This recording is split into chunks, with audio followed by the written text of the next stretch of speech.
Hello, pre-calculus, and welcome to the number E.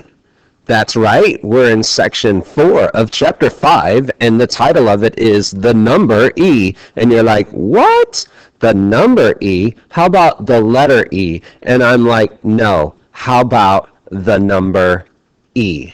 Because that's what we're going to be talking about. It's kind of like pi. You know, pi is a number. E is a number that is, pretty doggone useful also. So, are you ready? I have also, right before I'm going to post this video, I'm going to post the PDF copy of your assignments for days 11 through 20. So one day I'll give the notes. I want you guys to try the homework, and then the next day I'll go through the homework. Okay, so that's how it's really going to be, that's how we did it for the first 10 days also. Okay, so very, very, very, very similar, but I still want you guys trying them. Some of you guys, after looking at your homework for days 1 through 10, need to show a little more work. Yeah, okay, so get on it. Stop slacking. Okay, I just double-checked my cell phone, and yes, my cell phone calculator does have the E button on it also. It really does. And I'll show you guys how to do that. Not show you, I will tell you how to do that if you're just using your cell phone calculator. But if you have your regular calculator, you have a button that has E. And it's usually lowercase e, just like I wrote right there. Okay, let's rock. That was 2 minutes. Okay. So, E is also known as Euler's constant. That's right, Euler. And here's this dude, Leonhard Euler. Yeah. And so he's a fine-looking fellow. Look at that hair, Brooks. Huh?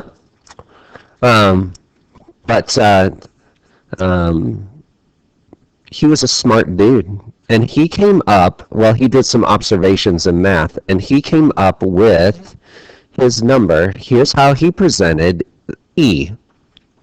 He said, E is when you take 1, and then you add on 1 over 1, and you're like, duh, that's 1, so now you have 2, and I'm like, yeah, so now you got 2, and then you add on 1 over 1 times 2, so now you got, 2.5, and then you keep on going infinitely longer on the bottom by multiplying by a new digit each time, okay? And so that's what Euler said that E was.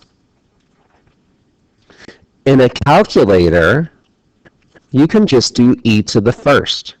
If you do e to the first, it will go out way, way, way, way much further than what Leonhard was going to tell you back in the day. Okay, so now I'm on my cell phone calculator.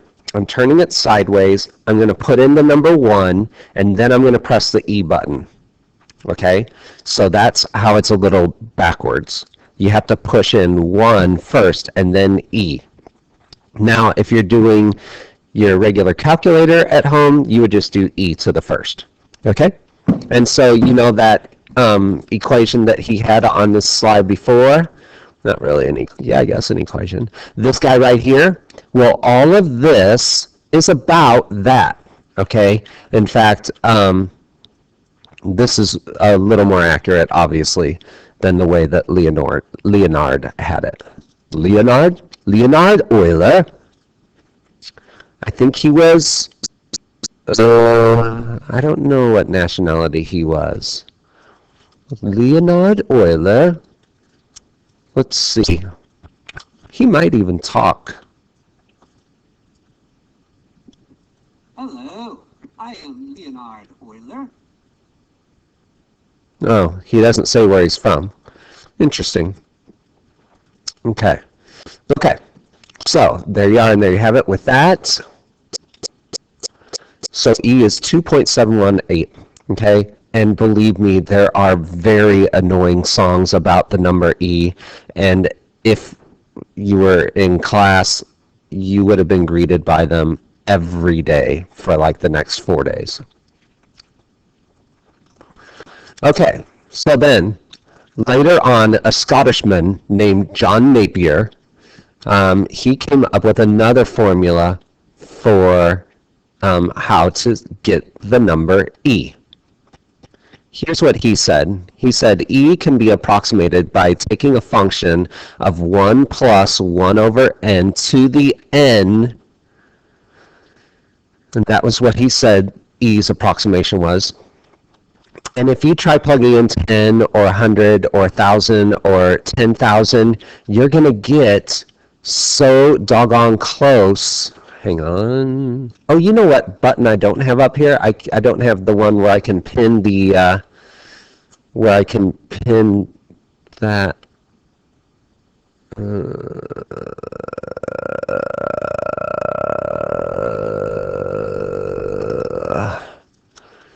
Shucks.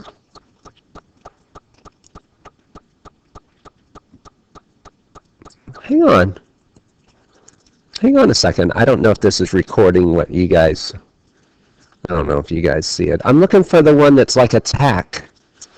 That's, oh wait, pin page. Hello, pin page. There we go. Done. And so I'm going to now pin this page. There we go. And now I'm going to go back. Okay, and so if you were to take John Napier's equation, his function for E, if you try plugging in 10, you would get like 2.72. If you plug in 100, you get back like 2.718. If you plug in 1,000, you get my drift. You're going to get a little further out each time the more zeros you add because you're going to the 10,000th power, but you're also taking this number really, really, really small. You can try it just for fun if you want to. It is rather fun. Okay. So, there we go. I need to switch some things around there. Okay, but, so that's what he said. He said, hey, try this. And I think this was long after Euler's time, okay, that John Napier, even though he was a handsome fella also, I think he was Scottish. Yeah, I think I already said that. That's cool. Here we go. And then lastly, there was a dude, a banker named Jacob Bernoulli. And he said, that's nice and all, this E thing, but how could it be useful? And here's the story about Jacob Bernoulli, because I'm sure that you're dying to know about Jacob Bernoulli. Jacob might even talk. Hello, I am Jacob Bernoulli. I'm from Switzerland, but my friends call me Jacques. His friends call him Jacques. He's from Switzerland. Thought that was funny. Okay, so I don't know if you can even hear those because my speaker on this laptop is lame. Okay, so Bernoulli, he liked banking. In particular, he liked money. And he took the idea of growth and decay that we have already used. There he is, good looking picture. It's like one of those dog collars, you know, when your dog had like got an operation, you know, and you can't get to his back leg or something. He had the idea of growth and decay that we've already used, but he modified it a bit.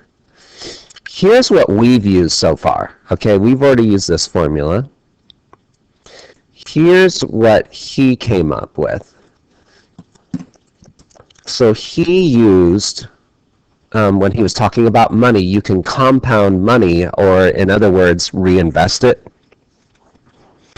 And he talked about, hey, how can we make some money out of this? And so A sub naught's still the starting amount, R is the rate, N is the number of times that you're going to compound the money or reinvest it, and T is the time, how long this is going to take, okay? How many years are you going to invest your money for? So yes, there is a formula that you need to have. That one right there in green. We already know the one in red, you just need to know the one in green. Okay, so let's say that we invested $500 for 3 years, earning 6.25% interest, compounded monthly. And here's what that means, compounded monthly. When I say compounded monthly, it means every month you're going to take your initial amount plus any interest that you've earned, put it all together and reinvest it. Okay? So like $500, but then each month, whatever interest you earn, let's say you earn $10, then you would have $510, and then you would reinvest it. And then let's say after 2 months you have, $20 more. Well, then you just keep on adding it back onto your original amount, and then just keep on reinvesting it, compounding. Okay. So it's kind of hard to see on this screen here. Hello, wrong button. Okay, but that's a 12 right there, monthly, 12. Monthly, 12. Okay, so yes, it's always a 1. This was the rate, 6.25%. Monthly means 12 times, so that those two numbers always match. And then it was for 3 years, so then the 3 goes there. So if I were going to do this in my calculator, I would totally, if I were you, practice this.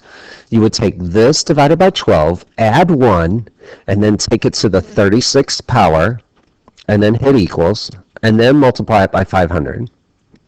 And you end up, after 3 years, making a whopping $102, okay? Which, I mean, is free money. You just put your money in the bank and let it sit for 3 years, and you ended up earning $102, right? Okay. So, let me go back to split screen.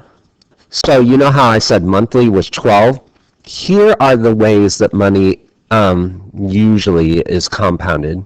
It's either compounded annually, which is bad, semi-annually, which is still bad, quarterly, which is typical, monthly, which is really good, daily, which would be awesome. Okay, so the number is either, for N, is either going to be 1, 2, 4, 12, or 365 for us. Okay, so pretty nifty there, right? Are you with me? Again, the beauty of these videos is you can always pause the video. Doggone, Blanchard's going too fast. Okay, let's do the same problem, but this time it was compounded daily. All right, so let's try the same problem, but this time it was compounded daily. Man, I'm glad I got that new tool right there. There we go. Okay, so this one was compounded monthly. There was a 12. This time it's compounded daily, so every day it's reinvested. 365 here and 365 there. There's still a 3 there for 3 years, and the money has grown. And you're like, woo! Wow! What is that? Not that much more money, right? Instead of 602.82, now you have 603.11. Wowzer!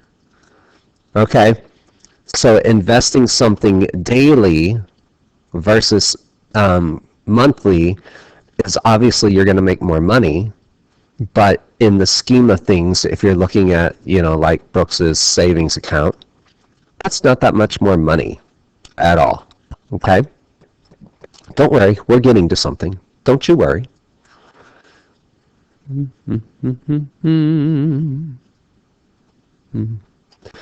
Okay. Then Bernoulli, because he was money hungry, he said, hey, what if the money was compounded continuously? Now, this is before computers. This is before calculators. What if you could compound the money continuously, meaning you make a penny, you reinvest it. You make 2 pennies, you reinvest it. You make 3 pennies, you reinvest it. So like every second, you just keep on reinvesting continuously. We take the idea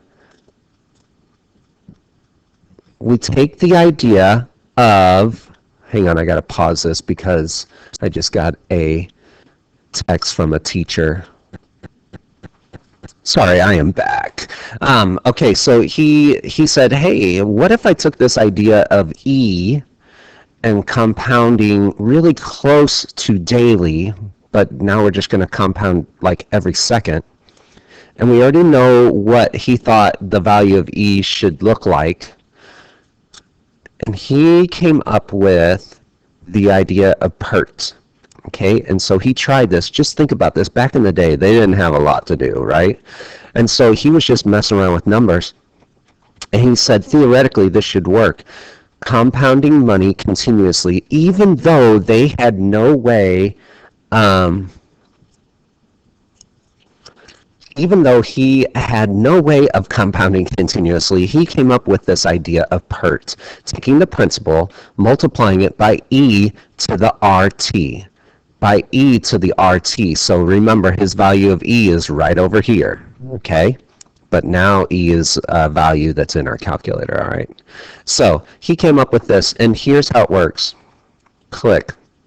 We're going to try the same problem again. $500 for 3 years at 6.25%, but this time let's compound it continuously. So I'm just going to use PERT.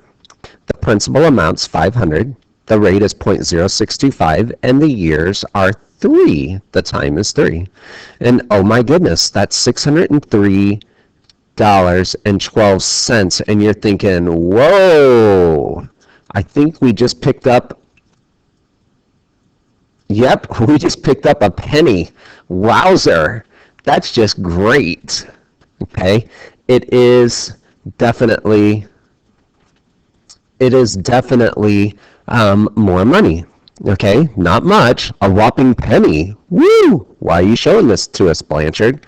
I'll show you, just hang on. Okay, and so remember how I told you Bernoulli was a banker. He was trying to figure out how to make more money. So all 3 answers from before, monthly, daily, continuously, but now let's say that it wasn't $500 that you were investing, because here's how banks make their money. You invest your money, hang on one more time. So people walk to the bank, they have their money, and they want to invest it. And the banker says, yeah, I can do that, and I can compound your money, like I'll compound your money monthly, okay? And the consumer is just like, okay, that sounds good, yeah, because they don't know what that means. But what the bank's really doing with your money is investing it continuously, okay? And it's not $500. Let's do the same scenario, but instead of $500, let's do $500,000. Okay, so let's say you were there and the bank said, yeah, we'll compound your money every month. Okay, so you make $2,821. But they're really investing continuously. So the bank really made $603,000, so they made $3,115 off of your money. They did nothing but invest it. They gave back your interest, but then they keep the rest, okay? And so you've ever heard the saying, big banks just keep on getting bigger? That's because they keep on taking more and more people's money, investing it, making the people happy, but they're also investing the money continuously and getting the free money off of other people's money, okay? And so credit card companies use this also. People pay in, but they're going to charge a certain interest rate. Well, they're taking that money, credit card companies are, that you're paying, that interest that you're paying, and then they're taking that fine that you had to pay, and they're also investing it and making more money off of your fines. Okay? So, and $500,000 in the world of banking isn't that much. Let's add another 0 here and just make it $5 million, okay? So $5 million over 3 years. All you'd have to do is move the decimal over, and now you can see why the banks are so eager to invest your money, because they are They're compounding it continuously, but they're only promising either quarterly or monthly return on your money. Here's some fun stuff that you could do after you're finished doing your assignment. The number E, 2.718, is also found in nature, and this is the creepy part. This is really, really, this really bothers a lot of people. It appears in calculating bacteria growth or decay of radioactive material, okay? And there's if you just looked up E in nature, there's YouTube videos that describe how everyday things in nature involve the number E. Pretty nifty. And believe me, if we had class, we would have at least watched one of those videos. All right, so now let's talk about decay. So Bernoulli also came up with this formula for decay right here, okay? And so that's another one that you want to write down.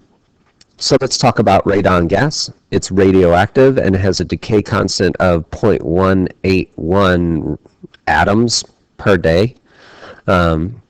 If a sample has 4.0 times 10 to the 8 radon atoms, how many are going to be there after 12 days?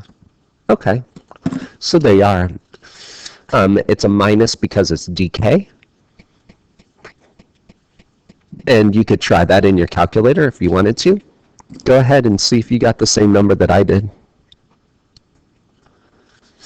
And then for the assignment, so I want you guys to try these today, and then don't watch the homework video until after you've tried the problems, and then compare the answers. Remember, I want to see more than just the answer. I want to see an equation. Like if I show the equation and stuff worked out, that's what I'm expecting from you guys also. Okay, so that was way too long of a video, and I say to you, good day.